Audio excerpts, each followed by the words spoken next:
West Asia war effect Pakistan ఎకానమీపై తీవ్రంగా పడుతోంది.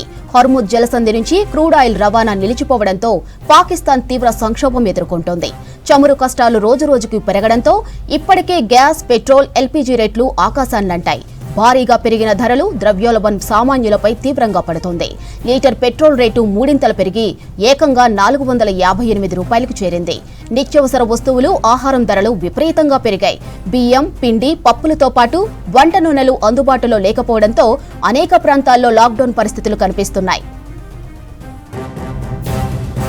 ఇంధన సంక్షోభంతో ఇవాల్టి నుంచి పాక్లో మార్కెట్లు, వ్యాపార, వాణిజ్య సముదాయాలను రాత్రి 8ంటికే క్లోజ్ చేయాలని ప్రభుత్వం ఆదేశాలిచ్చింది. ఇస్లామాబాద్, గిల్గిట్ బాల్టిస్తాన్, పంజాబ్, ఖైబర్, పఖ్తూన్, బలూచిస్తాన్ ప్రావిన్స్ లో వ్యాపారాలు మూసివేయనున్నారు. అటు బేకరీలు, రెస్టారెంట్లు, హోటల్స్ రాత్రి 10 గంటల వరకు కొనసాగించేందుకు అవకాశమిచ్చారు.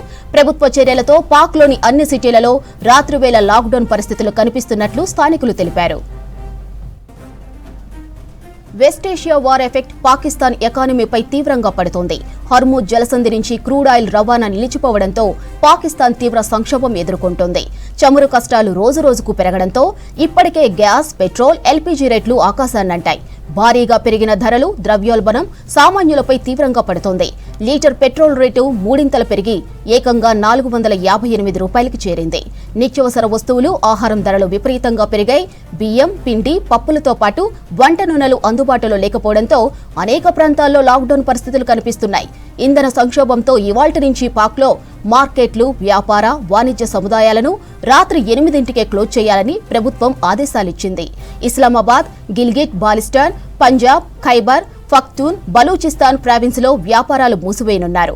అటు బేకరీలు, రెస్టారెంట్లు, హోటల్స్ రాత్రి 10 గంటల వరకు కొనసాగించేందుకు అవకాశమిచ్చారు. ప్రభుత్వ చర్యలతో పాక్లోని అన్ని సిటీలలో రాత్రివేళ లాక్డౌన్ పరిస్థితులు కనిపిస్తున్నట్లు స్థానికులు తెలిపారు.